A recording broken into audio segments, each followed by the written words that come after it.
La verdad, para mí es un verdadero honor estar aquí. Me siento muy honrado de estar esta mañana con ustedes. Desde que me invitó el pastor Emanuel, la verdad, sí, eh, me, me dio mucho gusto que me invitara, pero también tengo que ser honesto. También empezaron como los nervios, ¿no? La incomodidad. Primero porque es mi amigo y a ver después del mensaje cómo hace para recuperar la iglesia. Segundo, porque este, porque sí, o sea, sabiendo que normalmente yo cuando doy pláticas o trabajo mucho con gente que está en el servicio dentro de la iglesia. O sea, yo no estoy a cargo de una iglesia en Querétaro, sino estoy trabajando, sirviendo en la parte técnica, en la parte de la producción. Y sí, digo, tengo ningún problema en compartir y de repente visitamos iglesias, visitamos lugares, siempre tenemos pláticas para dar y todo, eh, pero normalmente se enfoca más a la parte de servicio, ¿no? Cuando Manuel me dijo que iba a predicar el domingo, yo le dije, Manuel, no, mejor con los chavos, mejor dame con los chicos que están trabajando, platico, siempre es un poco más fácil. Y sí, el pastor me dijo, como quieras. O sea, vos decime si querés hablar con ellos y lo cambiamos, ¿no? Pero yo te quiero en el domingo. Y ahí empezó esta historia, porque me empezó a conflictuar. Y yo dije, bueno, Dios, o sea, la verdad es que tampoco pude cambiárselo, porque no me dejó. Dije, híjole, o sea, tengo que hablar a la iglesia. Pero ahí no empieza la cosa, porque las últimas veces que he estado predicando en iglesias siempre han sido iglesias que iban empezando, gente nueva dentro de la iglesia. Y bueno, Dios me dio una palabra para ellos y funcionó bastante bien, digo. O sea, gente nueva, una palabra que les ayuda, ¿no? Que es una palabra de Pablo a la iglesia y les ayuda a la entrada como cristianos nuevos, ¿no? Y cuando me preparaba para venir acá y le buscaba la vuelta y quería otra cosa. Porque digo, Dios, o sea, ¿cómo voy a hablar de esto? Porque, o sea, a ver, está Christopher en la iglesia. O sea, qué vergüenza que yo tenga que hablar de Romanos 12. Y entonces decía, a ver, hay gente conocida. Está mi amiga Mariela, tanto tiempo. O sea, eh, Mati, que me conoce desde allá, todavía le tengo que confesar que a Matías todavía lo extrañan en Querétaro. Se habla de Matías todavía en los pasillos de Querétaro, porque Matías llegó a revolucionar allá Querétaro, la parte operativa, la parte en cómo se trabaja, cómo se maneja. Me acuerdo que después de que regresó Matías de México, todavía le hablamos por teléfono para que nos esté arreglando cosas de allá, o sea. Y de algún modo, no sé cómo hacía, pero por línea parecía el Espíritu Santo del demonio, pero las cosas se movían y era Matías desde acá que estaba moviendo cosas de algún modo y arreglaba allá. Así que todavía se lo extraña. Y yo decía, bueno, Dios, ¿cómo hago? Romanos 2, es una palabra muy sencilla. Y empecé a trabajar y le buscaba la vuelta y dije, híjole, y está David también. No sabía. Pero no me dejó moverme de esa palabra. Y leyendo y buscándole, yo esta palabra tenía un enfoque, pero es tan completa, es un versículo tan sencillo, pero tan completo para nosotros como cristianos. Y me empezó a mostrar dentro de este versículo otras cosas que yo no estaba viendo que había acá. Y es la palabra que Dios trae esta mañana y yo quiero compartirla con ustedes. Y vamos a leer, yo quiero leerles Romanos 12:12. Una palabra muy sencilla. Yo cuando enseñaba en iglesias nuevas, lo enseñaba como un versito. Decía que era una especie de, de estos versos que usamos como, no sé, la culpa no tiene el chancho, sino el que le da de comer, ¿no? Porque son versos que son prácticos, que son prácticos para ayudarnos en la vida diaria, ¿no? Son los refranes, ¿no? Y este suena casi como un refrán. Si lo leemos en la Reina Valera, dice: gozosos en la esperanza, sufridos en la tribulación, constantes en la oración.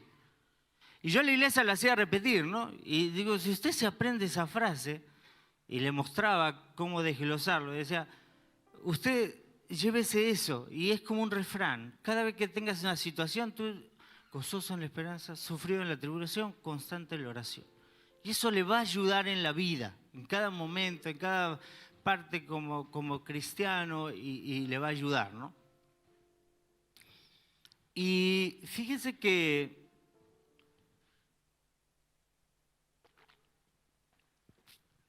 viendo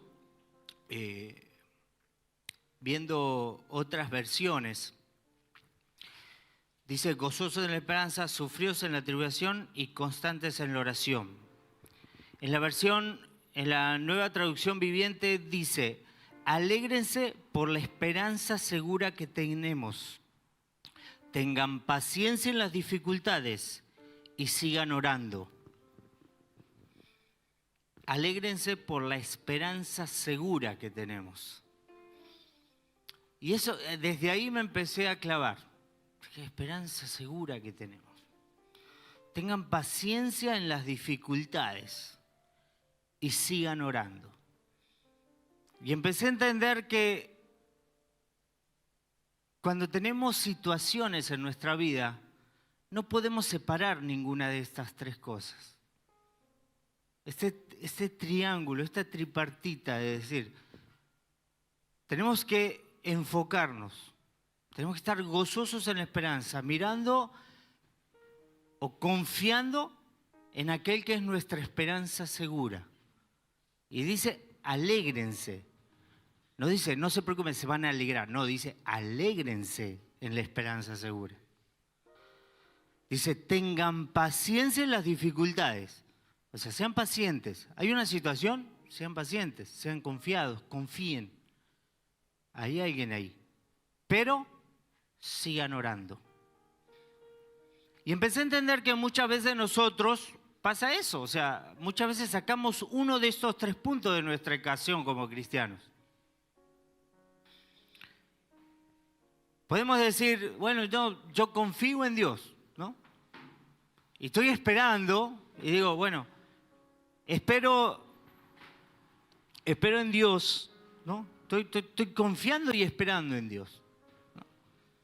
¿Y qué más? No, pues nada, o sea, si estoy confiando en Dios, pues que Dios se encargue y ya está, o sea, bueno, pero tienes que orar. No, ¿para qué si Él se encarga, no? O sea, pero acá nos dice claramente, sigan orando. O a veces estamos orando y pidiéndole a Dios y decir, por favor, yo confío en que tú me vas a dar lo que me prometiste, ¿no? Bueno, tranquilo, o sea, ora y... No, pero es que yo quiero que ya Él me conteste. Yo no tengo respuesta. A mí tengo esta situación y Dios no me responde. Pero dice, sean pacientes. Es que no, Dios no me responde. Estoy orando, estoy creyendo en Él. Creo que Él me va a hacer. Estoy ore todos los días y no pasa nada, me desespero y me desanimo. Pero dice, sean pacientes. ¿Se dan cuenta cómo no podemos quitar una de las tres partes? Ahora, podemos decir, no, tranquilo, no pasa nada. Perdí el trabajo, pero bueno, no pasa nada. Señor, gracias porque perdí el trabajo, pero yo soy muy capaz y bueno, de algún modo lo voy a resolver, ¿no? y no ponemos nuestra vista en la esperanza, sino que muchas veces vemos cómo nosotros podemos resolver el problema sin fijarnos cómo que Él es el que tiene una solución para nuestro problema. Primero vemos cómo lo podemos resolver nosotros, cuando siempre es más fácil poner nuestra mirada en la respuesta que Él tiene para nuestro problema. En Palabra de Dios para Todos dice: alégrense en la esperanza, tengan paciencia en las dificultades y sean constantes en la oración. Porque muchas veces pasa eso, ¿no? ¿Cómo nos cuesta orar y seguir orando y mantener esa constancia en la oración? Dice, ¿por qué usas tantas versiones? Perdóname, yo en México me acostumbré a que, o en México más bien entendí el propósito de tener tantas versiones en la Biblia, la verdad. Porque si yo le pregunto a mi esposa, si yo le digo, la bombilla está descompuesta, ¿no? A mi mamá hay que cambiar la bombilla, ¿qué piensa mi mamá? Hay que arreglar el mate, ¿no? En cambio, si yo la misma frase le digo a mi esposa, le digo, oye, hay que cambiar la bombilla, ella no va a arreglar el mate, va a ir y va a cambiar un foco de la casa. Entonces, de repente tenemos que ubicarnos en el tiempo y en el espacio donde estamos. Entonces, estas otras versiones nos ayudan un poco a entender cosas que están dichas de otra manera para otro tiempo, ¿no? En la iglesia de Mendoza hice el ejemplo y resultó, pero no sé si acá, porque acá no acá hay pura gente joven, no soy como de mi edad. Pero yo le decía, por ejemplo, ¿quién se acuerda cuando decían, un personaje de la tele decía, como un periquito? ¿Se acuerdan? ¿Quién sabe? ¿Nadie? Y le preguntaba y mi hija decía, bueno, no sé, será arriba de un perico, ¿no? Pero se acuerdan que Carlito Balá era algo rápido. Tráeme algo como un periquito. Pero son diferentes maneras de hablarlo y de decirlo. Por eso hoy voy a pasearme un poquito por todas las versiones, pero también como para que podamos entender un poquito el propósito, ¿sí? Y decía, bueno, no siempre hay el ánimo para ponernos a orar o para tener esa esperanza, ¿no? ¿Cómo hacemos? Y buscando en otras situaciones parecidas, ¿no? Hablando de esa esperanza, dónde estaba, cómo nos enfocábamos. Estaba leyendo Salmos 42:11, en Salmos 42:11, y el rey David, que para ese entonces había pasado de todo. ¿Qué no había pasado del rey David? ¿Me explico? Ya desde adolescente peleándose contra leones, había matado al gigante con una onda. Y todavía en el capítulo 42, todavía dice él, ¿por qué estás tan abatida, alma mía? ¿Por qué estás tan angustiada? En Dios pondré mi esperanza y lo seguiré alabando. O sea, él se ordenaba a sí mismo. O sea, no era que, me nace, o sea, a mí nadie me puede vencer. Ya no era el adolescente ese que, este gigante, ¿qué me va a hacer? O sea, ¿cómo antes podía tan guapo enfrentarse a un tipo gigante? Y ahora, alma mía, ¿estás abatida? ¿David, en serio? ¿El que peleaba con leones a la edad de adolescencia? ¿Su alma estaba abatida? ¿Angustiado? En Dios pondré mi esperanza y lo seguiré alabando. Él es mi salvación y mi Dios. Era como una afirmación. Yo podía notar cómo David se hablaba a sí mismo, diciéndose eso, ¿no? O sea, entendiéndose, hablándose con autoridad, pero él mismo. Una cuestión de disciplina. Muchas veces tenemos que tomar esa actitud. No podemos esperar estar bien para ser esperanzados, para ponerlos delante de Dios y decir, Dios, tengo tanto de ti, como Ruti hoy a la mañana, tengo tanto de ti que mira, levanto las manos y se llena este lugar de alabanza. Muchas veces está el alma abatida, está angustiada. Y no significa que tengamos las ganas para ponernos delante de Él. No significa que tengamos las ganas o la paciencia suficiente para estar esperando. Pero tenemos que ordenarnos a nosotros mismos y decirnos, en Dios pondré mi esperanza y lo seguiré alabando. ¿Cómo lo sigo alabando? Buscándole, orando, mostrando mi devoción con Dios. ¿Me explico?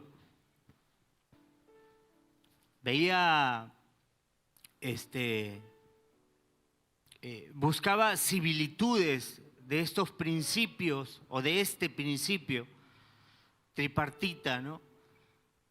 De gozoso en la esperanza, de sufrido en la tribulación y constante en la oración. Y veía en 1 Tesalonicenses, quiero leerles en 1 Tesalonicenses 5, 16 y 18. 1 Tesalonicenses 5, 16 y 18. Y dice, estén alegres, estén siempre alegres, nunca dejen de orar, sean agradecidos en toda circunstancia, pues esta es la voluntad de Dios para ustedes, los que pertenecen a Cristo Jesús. Estén siempre alegres. ¿Y cómo le hago? Es difícil, porque la situación está ahora, tengo un problema ahora. ¿Cómo puedo estar alegre si acabo de pasar un problema? ¿Cómo puedo estar alegre si acabo de perder el trabajo? ¿Cómo puedo estar alegre si me acaban de avisar que estoy enfermo de algo grave? Bueno, ¿cómo? Dice, si nos regresamos a Romanos 12, pero en la Nueva Traducción Viviente, dice, alégrense por la esperanza segura que tenemos.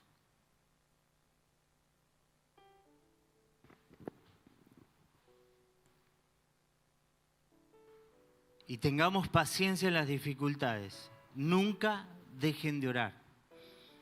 Si hay algo que podemos hacer en el momento en que nos sentimos mal, es dejar de orar porque estamos mal.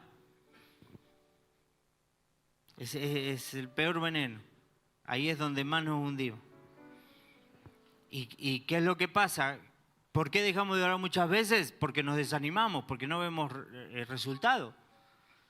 Pero si se dan cuenta, previo a sean constantes en la oración, sean sufridos en la tribulación. O sea, tenemos que ser constantes en la oración, pero tenemos que ser pacientes a la respuesta de nuestro Dios. Y me acordaba, a mí me fascinó una entrevista que le hicieron a Messi. Bueno, no me fascinó, me llamó mucho la atención. Una entrevista que le habían hecho a Messi Andy Klusendorf, no sé si está bien, Klusendorf. Y bueno, en una de tantas preguntas le decía si le había esperado. Y decía, claro que, o sea, o si él pensaba que le iba a ganar, algo de eso le decía. Pero lo que más me llama la atención es que Messi en algún momento le dice, yo no hubiera elegido, o sea, yo sé que Dios tenía guardada esta copa para mí. y que en algún momento me la iba a dar. Y que este fue el mejor momento. Y al último dice, si yo hubiera elegido un momento para ganar la Copa del Mundo, hubiera sido este. Y yo pensaba, este es un kamikaze. O sea, todo lo que se dijo de este tipo antes, todo lo que, cómo se lo acabaron, cómo, o sea, tantos mundiales jugados, y hasta ahora quiere la Copa, cuando se pudiera solucionar un montón de problemas antes. Pero cuando vemos cómo pasan las cosas y decimos, Dios, gracias, porque este era el mejor momento. Quizá en el momento no lo sabemos. Y pasaron años, y pasó el tipo, sufrió desgracia, pero, o sea, después se da cuenta, este fue el mejor momento, ¿no? Entonces, tenemos que ser pacientes en las dificultades. ¿Y cómo oramos? Porque también, o sea, hay veces que es difícil y me gustaría leer Salmos 62:8. Dice, oh pueblo mío, confía en Dios en todo momento. Dile qué hay en tu corazón, porque Él es nuestro refugio. Y en otras versiones dice, derrama ante Él tu corazón. Muchas veces esa parte de la oración es como buscar la fórmula, ¿no? De querer orar, de ver cómo oro para que pase lo que quiero que pase. Y no, tenemos que ser honestos cuando oramos. Tenemos que derramar nuestro corazón delante de Dios. Hablemos con honestidad, hablemos siendo nosotros mismos con Dios. En Efesios 6:18, en la traducción del lenguaje actual, dice, no se olviden de orar y siempre que oren a Dios, dejen que lo dirija el Espíritu Santo. Cuando ya no hay palabras, cuando ya no hay de uno para orar, Espíritu Santo, ¿sabes qué? Empieza tú. Pero ¿cómo va a estar el Espíritu Santo si no lo buscamos?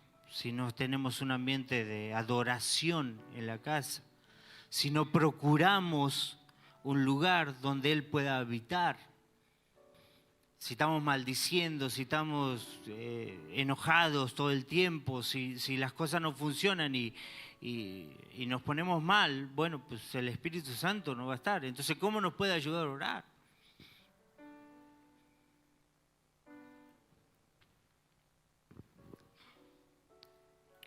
Y después de todo esto, yo decía, bueno, Dios, y está bien, pero así todo, si uno se siente mal, y es a veces que te sentís tan mal que ya mejor te dejás estar, porque es tan mal que ya no querés ni saber nada contigo mismo, no es que ya te querés sentir mejor, ya estás tan mal que ya preferís ya no sentirte bien, o sea, estás mal, ¿no? Cada vez hasta uno quiere acomodarse en ese sentimiento.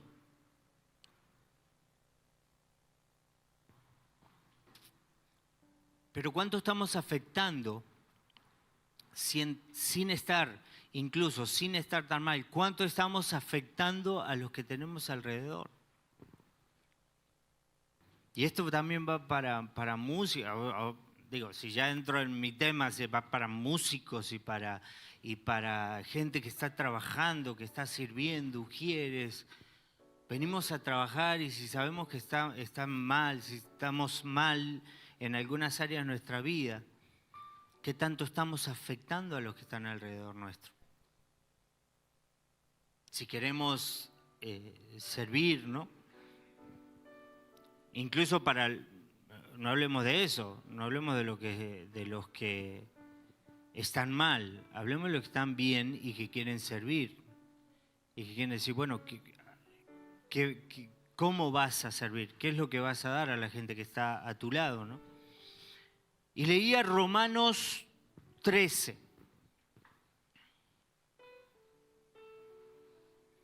Y en Romanos 15:13, perdóname. Romanos 15:13, en la traducción al lenguaje actual.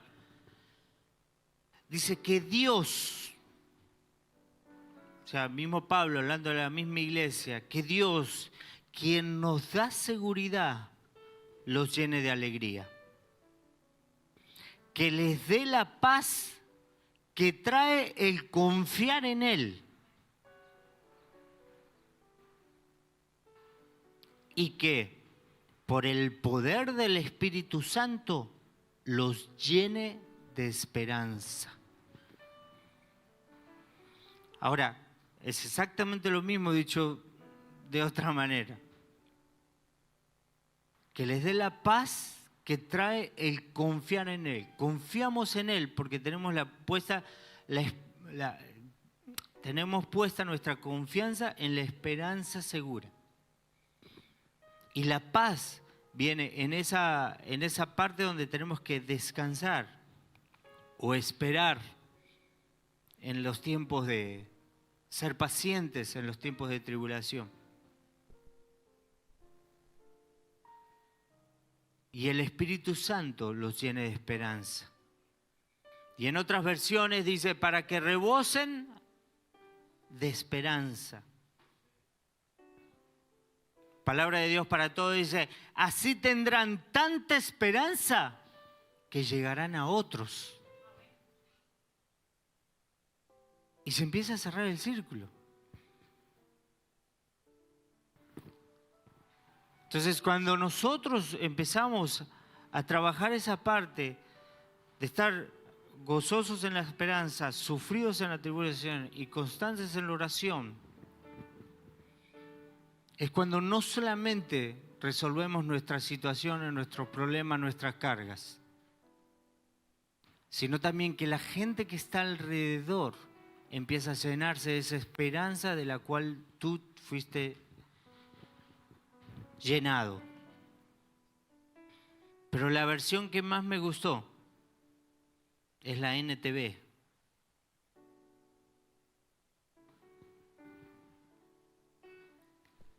Que dice, entonces rebosarán de una esperanza segura mediante el poder del Espíritu Santo. Y esa esperanza segura vuelve a cerrar el círculo.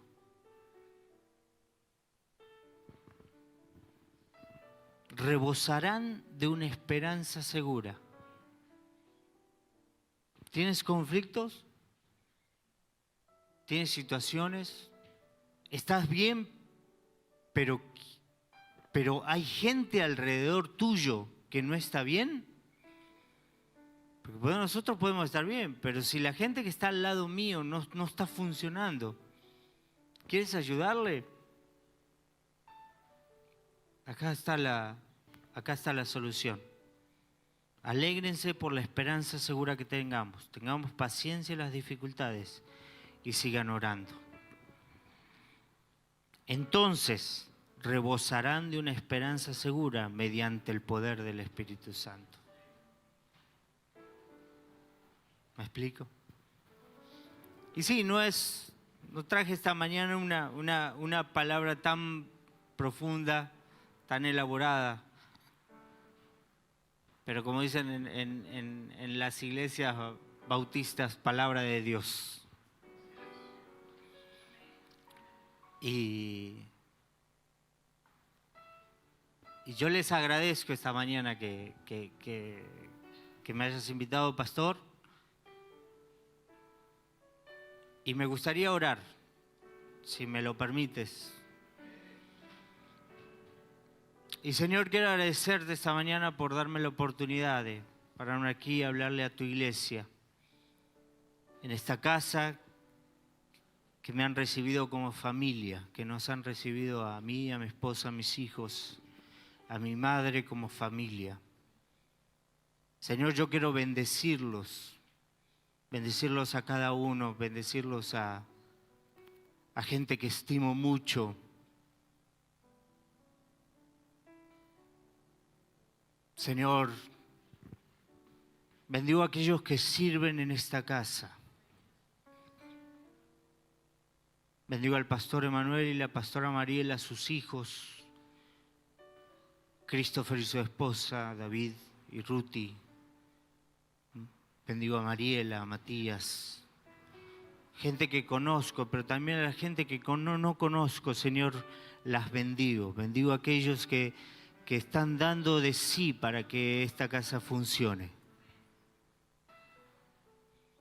Señor, y de lo mucho que tú me has dado, de lo mucho que tú me has bendecido, Señor, yo los bendigo.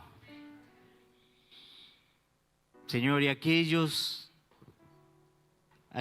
que están sirviendo, aquellos que están dando de su tiempo, de su vida, de su esfuerzo, Señor, quiero que los llenes de esa esperanza segura, de esa esperanza que solo viene de ti, Espíritu Santo, para que no sea solamente una o dos personas las que puedan ministrar de ese Espíritu, sino sean todos aquellos que sirven en tu casa. Señor, te agradezco por todos y cada uno de ellos.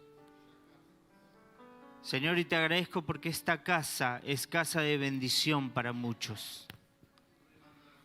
Señor, te agradezco porque hay un ambiente que solo viene de ti.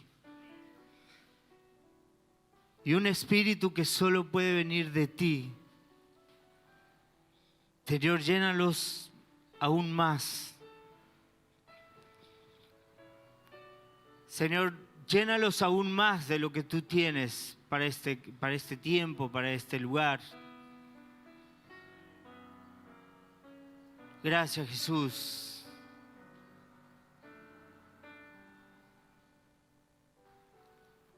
Te bendigo, Señor. Amén.